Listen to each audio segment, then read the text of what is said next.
Am 9. Mai 2018 wird im Nidda-Park in Frankfurt eine blutüberströmte Leiche gefunden. Am nächsten Morgen endlich eine vielversprechende Zeugenaussage einer Freundin des Opfers. Die Tote ist Irina A., ein 29-jähriges It-Girl. Und ein weiterer Hinweis, ihr Geschäftspartner ist Jan M., eine Größe im Frankfurter Nachtleben. Jan M. hatte zu dem Zeitpunkt schon eine Gastronomie in der Fressgasse oder mehrere gastronomische Betriebe und war auch an einer Großdiskothek beteiligt.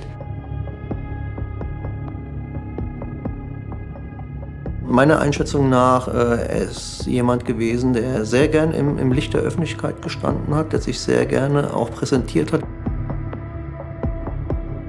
Er hat auch eine gewisse Rolle aufgebaut, die er dargestellt hat mit seinem Aston Martin, mit seiner Harley Davidson, seine Penthouse-Wohnung im Frankfurter Westend. Er hat natürlich nach außen hin auch den erfolgreichen Geschäftsmann und Lebemann dargestellt. Wir wussten auch von Anfang an, dass er auch Verbindungen in die Rockerszene hat. Er war auch zeitweise Geschäftsführer eines Clubs, der von den Hells Angels betrieben wurde.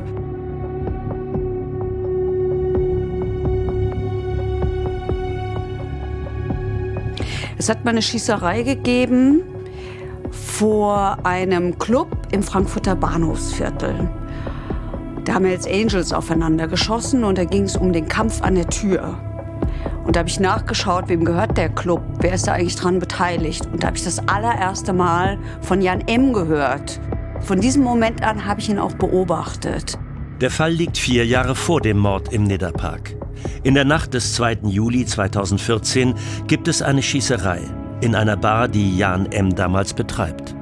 Während in dem Afterwork-Club Katana im Japan Tower gefeiert wird, da fahren plötzlich mehrere Luxuslimousinen vor. Doch die Insassen, die wollen nun wirklich alles andere als mitfeiern. Gestern kurz vor Mitternacht. Mehrere Rocker halten mit ihren Luxusschlitten vor dem Club. Sofort beginnt eine Prügelei. Dann fallen die ersten Schüsse. 4 Männer werden getroffen, in Oberkörper, Bein und Schulter. Einem weiteren wird der Bizeps abgetrennt. Jan ist der Geschäftsführer des Katana-Clubs. Dass die Rocker ihre Revierkämpfe mitten in der Öffentlichkeit austragen, ist für ihn das Schlimmste. Er ist ja schon ein bisschen erstmal geschockt über die Gewalt natürlich, ja, weil da hat ja jeder billig in Kauf genommen, dass da Menschen sterben. Ja, und ja, ich bin sprachlos, ja, mit sowas rechnen wir natürlich auch nicht.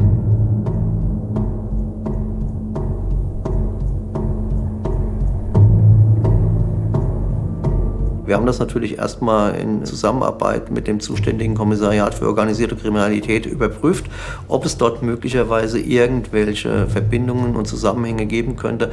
Das hat sich aber relativ schnell herausgestellt, dass das für unsere Ermittlungen in dem aktuellen Delikt keine Rolle spielt.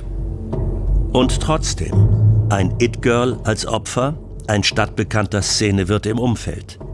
Die Ermittler ahnen, dass dies kein gewöhnlicher Fall werden wird. Wir hatten an dem ersten Tag auch die Eltern von Irina A. hier und letztendlich dann auch Jan M. telefonisch vorgeladen. Der ist dann auch gekommen. Und da kann ich mich an eine Szene erinnern, als ich im Flur stand und gesehen habe, dass er dann ankam, ist er an den Eltern von dem Opfer vorbeigelaufen und hat die Mutter auch in den Arm genommen und ich habe nicht gehört, was er gesagt hat, aber wahrscheinlich ihr sein Beileid ausgedrückt. Eine eiskalte Aktion oder echte Trauer? Ralf Loray will wissen, in welchem Verhältnis steht Jan M. zum Opfer Irina A. Die Vernehmung übernimmt der Leiter der Mordkommission persönlich. Wir haben ihn dann damit konfrontiert, dass seine Geschäftspartnerin Irina A. tot aufgefunden wurde und offensichtlich Opfer eines Gewaltverbrechens geworden ist.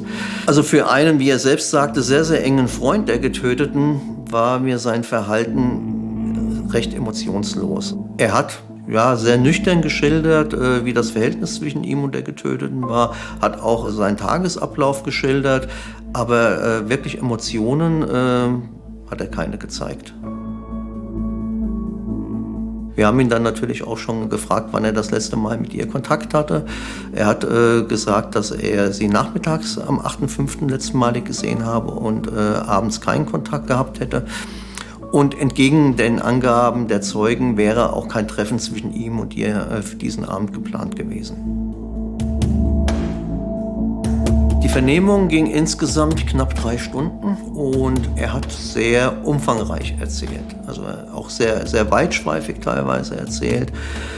Also normal ist es eigentlich nicht. Die Leute sind eher nicht so redselig in diesem Moment und wir müssen sehr viel nachfragen, insbesondere wenn es um Detailfragen geht. Das war bei ihm nicht der Fall.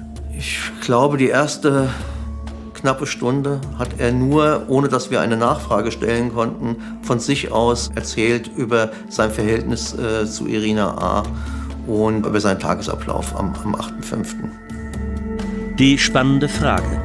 Hat sich Jan M. am Abend der Tat tatsächlich mit Irina A. getroffen, wie es die Freunde von Irina ausgesagt haben? Er sagte, dass er an diesem Tag nicht mit dem Opfer zusammengetroffen ist, dass die Aussage der Zeugin, die beiden hätten sich zuletzt am Abend der Tatnacht getroffen, die sei nicht zutreffend. Und er sei auch, wie er uns mitteilte, zuletzt am Tatort, also im Nidda-Park gewesen, im Rahmen eines Radausfluges am 1. Mai. Dann, sonst sei er nicht im Nidda-Park gewesen und schon gar nicht in dieser Nacht. Wir hatten ihn natürlich dann auch gefragt, wo er sich zur von uns vermuteten Tatzeit am Abend des 8.5. befunden hat. Er gab an, dass er in seiner Wohnung gewesen ist. Er sagte, ich war zu Hause und dafür habe ich nicht nur meine Freundin, die das bestätigen kann, sondern auch 2 Handwerker, die in meiner Wohnung Renovierungsarbeiten durchgeführt haben. Die haben gesehen, dass ich den ganzen Abend zu Hause bin. Ich habe bis zuletzt noch die Art und Weise der Renovierungsarbeiten mit diesen Handwerkern besprochen, so seine Angaben. Er wäre tagsüber in der Stadt gewesen und dort hätte er auch Irina A. getroffen, aber dann sich nur noch in seiner Wohnung aufgehalten. Bis zum späten Abend habe er die Wohnung mit seiner aktuellen Lebensgefährtin verlassen, um auf der Freskas noch eine Kleinigkeit essen zu gehen. Das soll so gegen Mitternacht gewesen sein. Er hat im Rahmen seiner Aussage auch Angaben gemacht, welche Kleidung Irina A. getragen hat, als er sie nachmittags gesehen hat. Und zwar beschrieb er das als dunkle Kleidung, eine Hose und Sneaker. Jetzt wussten wir aber von Zeugenaussagen von Freunden von Irina A., die mit ihr nachmittags unterwegs gewesen sind, dass sie zu diesem Zeitpunkt ganz andere Kleidung getragen hat. Sie hat nämlich nachmittags ein leichtes Sommerkleid und offene Schuhe getragen und war mit diesen Freunden zusammen in einem Einkaufscenter in Frankfurt einkaufen, sodass es uns auch möglich war, dort Videoaufnahmen zu sichern, wo die Bekleidung drauf zu sehen war.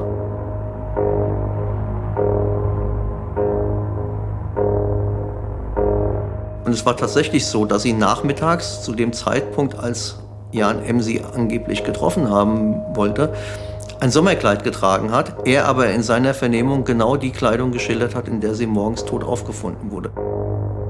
Sodass wir zu diesem Zeitpunkt schon davon ausgegangen sind, dass er sie abends gesehen haben muss. Denn sie hat sich nach Aussage ihrer Freundin erst abends, kurz vor 20 Uhr, bei dieser Freundin umgezogen und hat die dunkle Hose angezogen, die uns Jan M. in seiner Vernehmung beschrieben hat.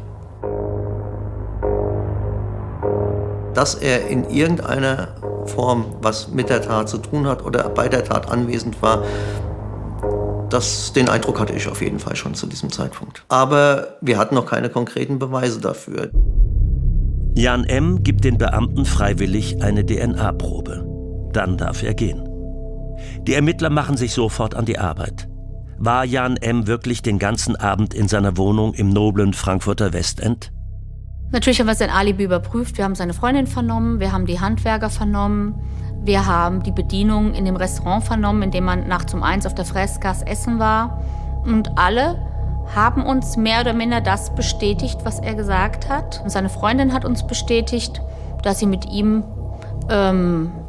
ferngesehen hätte. Sie habe ihn aber während des Aufenthalts in der Wohnung nicht rund um die Uhr gesehen, da die Wohnung sehr weitläufig ist, sich auch über 2 Ebenen erstreckt. Und er habe sich im oberen Bereich aufgehalten, sie im unteren Bereich. Und deshalb könne sie nicht lückenlos sagen, dass er in der Wohnung anwesend war. Aber grundsätzlich hat sie bestätigt, dass er an dem Abend in der Wohnung gewesen sein soll. Aber leider hatte sein Alibi einige Lücken, denn die Freundin sagte nicht dasselbe wie die Handwerker, er sagte nicht dasselbe wie seine Freundin oder die Handwerker. Und da fing es schon ein bisschen an, dass man sich fragte, warum stimmt das hier alles nicht überein? Lügt Jan M. die Ermittler an? Es wäre nicht das erste Mal. Gegen den Szenewirt läuft bereits ein Strafverfahren wegen Vortäuschen einer Straftat. Mit angeklagt das Opfer Irina A. Findet sich hier ein Mordmotiv?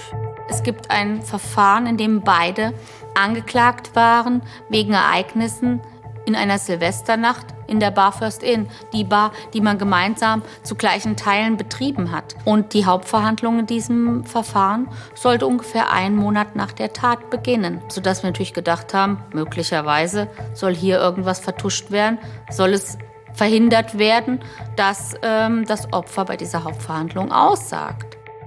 Rückblick. Silvesternacht 2016. In der Bar First Inn wird gefeiert. Einen Monat später wendet sich Jan M. an die Medien. Die Geschichte trifft den Nerv der Zeit. Alles friedlich lautete die offizielle Bilanz der Silvesternacht in Frankfurt. Aber gab es doch sexuelle Übergriffe? Den Vorwurf erhebt ein Barbetreiber und ein mutmaßliches Opfer. Heute in der Bild-Zeitung. Sexmob tobte in der Freßgasse. Eine Schlagzeile, die Frankfurter Reporter überraschte. Einen Monat nach Silvester platzt ihm der Kragen.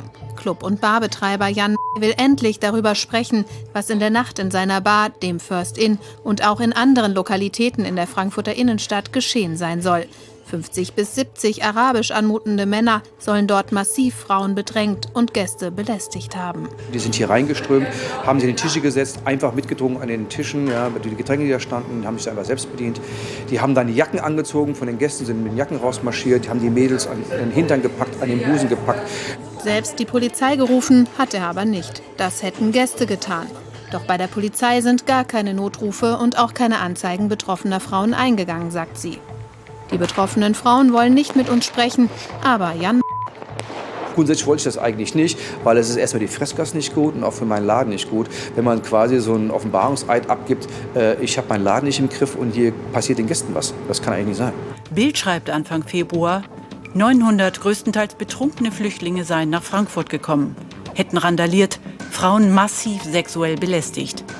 Das Frühstücksfernsehen von Sat.1 springt drauf. Sensationsheischend. Nicht nur im First Inn, fast überall in der Frankfurter Innenstadt sollen gewaltbereite junge Männer eine aggressive Stimmung verbreitet haben. Die Situation drohte zu eskalieren. Um dieser Geschichte Nachdruck zu verleihen, hat er wohl Irina A., also seine damalige Miteigentümerin, dazu gebracht, diese Geschichte zu erzählen, auch im Fernsehen zu erzählen. Er hat auch eine Kronzeugin, die von massiven Übergriffen berichtet. Sie fasst mir unter den Rock, zwischen die Beine, an meine Brüste.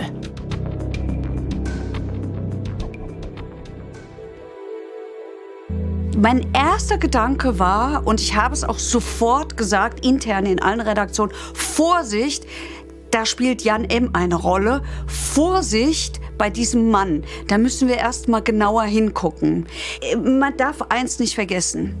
Es war Silvester nach der Silvesternacht in Köln. Es waren unendlich viele Reporter in dieser Nacht unterwegs und Reporterinnen.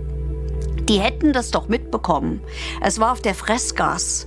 Das hätten die doch gemerkt, wenn da irgendwas war.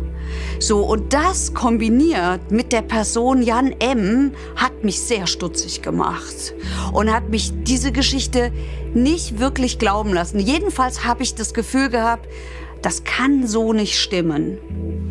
Ich habe Recht behalten. In den Ermittlungsakten kann Staatsanwältin Hasbecker sehen, Jan M. und Irina A. haben den Sexmob in ihrer gemeinsamen Bar komplett frei erfunden. Dafür gibt es eindeutige Beweise.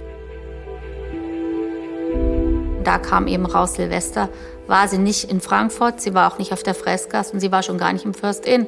Sie befand sich in ihrer Heimat und hat dort Silvester gefeiert und das unglücklicherweise auch gepostet, sodass klar war, an dieser Geschichte stimmt schlicht nichts.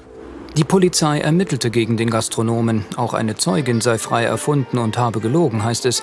Zudem gab es in der Nacht keine Notrufe bei der Polizei. Jetzt muss der Wirt wohl vor Gericht. Die Staatsanwaltschaft Frankfurt hat heute Anklage gegen ihn und seine Bekannte erhoben. Der Vorwurf: Vortäuschen einer Straftat. Unsere Idee war mehr, dass diese Ereignisse aus der Silvesternacht etwas war, was diesen Geschäftsbetrieb ein bisschen pushen sollte. Man wollte ihn mit welchen Mitteln auch immer, das war relativ egal. Auch schlechte Publicity ist Publicity wahrscheinlich in dieser Art und Weise. Man wollte jedenfalls ins Gespräch kommen, möglicherweise in den Medien auftauchen, hat sich dann diese Geschichte mehr oder minder ausgedacht, um die Zahlen in diesem echt schlecht laufenden Barbetrieb etwas in die Höhe zu treiben. Wir konnten auch nicht ausschließen, dass die Hintergründe der Tat eventuell auch in Differenzen bezüglich der anstehenden Gerichtsverhandlungen liegen könnten. Denn Irina A. war damals die von Jan M. benannte Hauptzeugin dieses angeblichen Sexmobs. Aus unseren Ermittlungen heraus, was wir über Irina A. feststellen konnten, wollte sie dann schon auch die Wahrheit erzählen bei dieser Geschichte.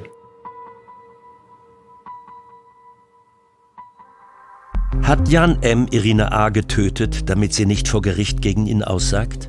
Der Sexmob-Prozess ist für den 8. Juni 2018 angesetzt. 4 Wochen vorher wird Irina A. ermordet. Haben die Ermittler hier ein Motiv gefunden? Was hatten die miteinander? War es eine Freundschaft oder eine Geschäftsbeziehung? Was ist Motiv dieser Tat? Warum soll Herr M., der ja mit dem Opfer befreundet war, zumindest was man so oberflächlich gesehen hat und was auch durch Zeugen berichtet wurde, warum soll der das Opfer töten, seine Freundin töten, seine Bekannte töten? Wir konnten auch feststellen, dass es auch eine Liebesbeziehung zwischen den beiden gab, ein ganz enges Vertrauensverhältnis. So hat der Jan M.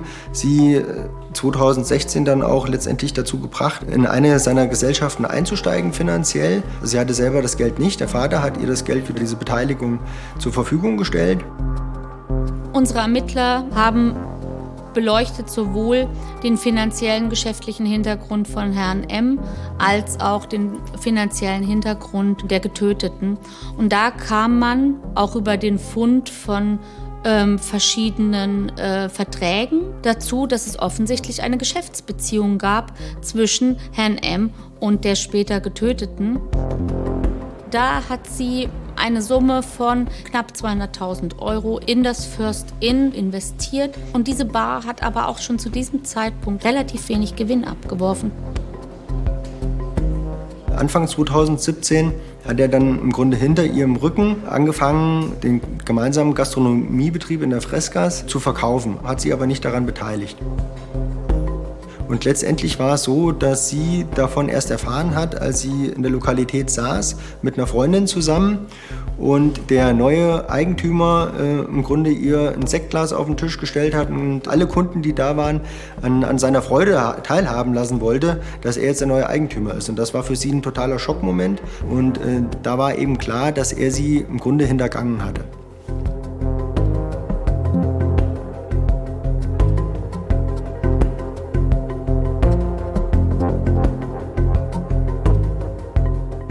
Das spätere Mordopfer war bis zum Schluss relativ ambivalent. Sie hat gespürt, irgendwie stimmt das alles so nicht, was der mir verrät über unsere Geschäfte. Der hintergeht mich mutmaßlich, ich kriege mein Geld nicht zurück. Aber auf der anderen Seite hat sie ihm vertraut. Sie hat ihn als väterlichen Freund gesehen und sie hat ihm das nicht zugetraut. Also sie war immer unsicher, stimmt das wirklich? Das kann nicht sein, dass der mich hintergeht. Das ist doch eigentlich ein Freund von mir. Aber zum Schluss wurde es immer enger, immer enger. Sie merkte, Termine bei Notaren, die er versprochen hat, um die Geschäfte abzuwickeln und so weiter, die finden einfach nicht statt. Und sie hat sich auch mal zwischenzeitlich an einen Anwalt gewandt, dem sie ihre Geschichte erzählt hat. Dem hat sie sämtliche Geschäftsunterlagen eingereicht und der hat ihr relativ deutlich gesagt, hier bist du einem Betrug aufgesessen. Ist das Irina A. zum Verhängnis geworden? Hat Jan M. getötet, weil er die 200.000 € nicht zurückzahlen kann? Die Ermittler brauchen eindeutige Beweise. 2 Tage nach dem Auffinden der Leiche im Nidda-Park kommt es zu einem DNA-Treffer. Die insgesamt 10 Blutspuren an den Parkbänken sind eindeutig. Einige Stunden nach der Vernehmung kam das Ergebnis der DNA-Untersuchung. Und zwar wurde uns mitgeteilt, dass die von uns gefundenen Blutspuren der DNA des Herrn Jan M. zugeordnet werden konnten, sodass wir jetzt von einem dringenden Tatverdacht ausgegangen sind. Vorher hatten wir ein Gefühl, wo wir gesagt haben, wir denken, er hat was damit zu tun, aber man konnte es nicht wirklich greifen. Und nun hatten wir den ersten handfesten Beweis gegen ihn auch. Die Ermittler sind erleichtert. Und es gibt weitere Spuren.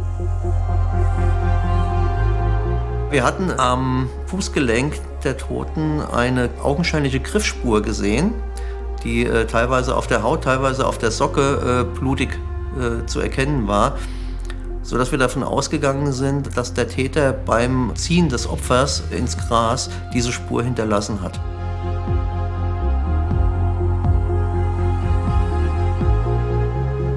Wir hatten große Hoffnung, dass das Blut nicht vom Opfer stammt, sondern vom Täter, weil wir ja aufgrund der Blutstropfen, die wir auch vorher schon gesehen hatten, davon ausgingen, dass sich der Täter verletzt hat.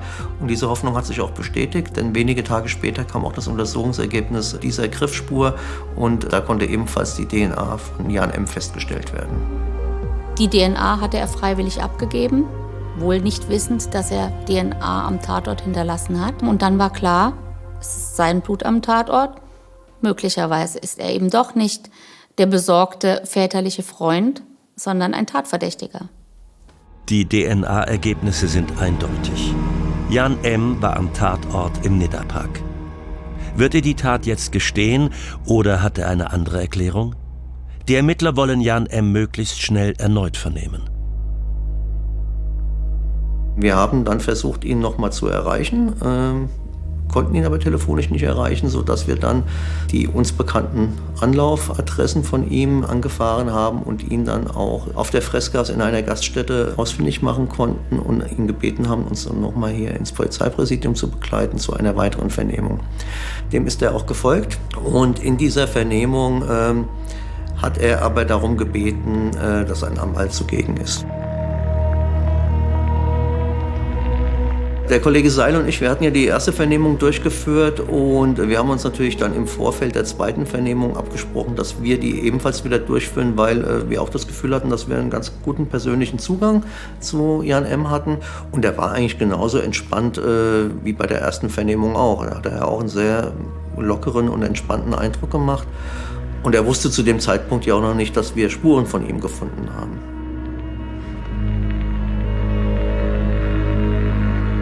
Wir haben ihn gebeten, nochmal seinen Tagesablauf zu schildern und haben ihn dann auch speziell gefragt, ob er Bezüge zum Nidda-Park hat. Ob er dort schon mal gewesen ist, wenn ja, wann er das letzte Mal dort gewesen ist, ob es dort irgendwelche Auffälligkeiten gab. Er sagte dann, dass er das letzte Mal am 1. Mai im Nidda-Park gewesen sei. Er hätte dort einen Ausflug mit dem Fahrrad gemacht. Wir haben ihn dann damit konfrontiert, dass von ihm Blutspuren in unmittelbarer Nähe des Leichenfundortes gefunden wurden. Er hat versucht, dies damit zu erklären, dass er sich bei der genannten Fahrradtour am 1. Mai bei einem Sturz eine Verletzung am Bein zugezogen hätte und möglicherweise die Blutspuren daher stammen. Wir haben ihm dann aber erläutert, dass diese Blutspuren ganz augenscheinlich deutlich frischer sind als vom 1. Mai und dass auch anhand der Lage und der Ausformung der Spuren eine Verletzung, wie er sie beschrieben hat, dafür nicht in Betracht kam. Dann sagte er, es kommt aber noch eine andere Verletzung hinzu. Ich bin bei dieser Fahrradtour auch mit dem Kopf gegen einen Ast gestoßen und habe mich am Kopf verletzt und möglicherweise ist da ja Blut runtergetropft und die Spuren stammen daher. Also auch diese Erklärung war für uns nicht nachvollziehbar als Erklärung für die Entstehung dieser Spuren, sodass dann wir ihm auch konkret gesagt haben, dass jetzt ein dringender Tatverdacht gegen ihn besteht, dass er auch vorläufig festgenommen ist. Auch hierauf reagierte er relativ emotionslos. Er hat das zur Kenntnis genommen und ja, das war's. Dann merkte er oder sein Verteidiger, möglicherweise redet er sich gerade um Kopf und Kragen, sodass diese Vernehmung dann auf Wunsch der Verteidigung beendet wurde. Allerdings kam es dann zu einem folgeschweren Fehler des Angeklagten, der auf dem Weg in den Haftzellen doch noch ein Mitteilungsbedürfnis hatte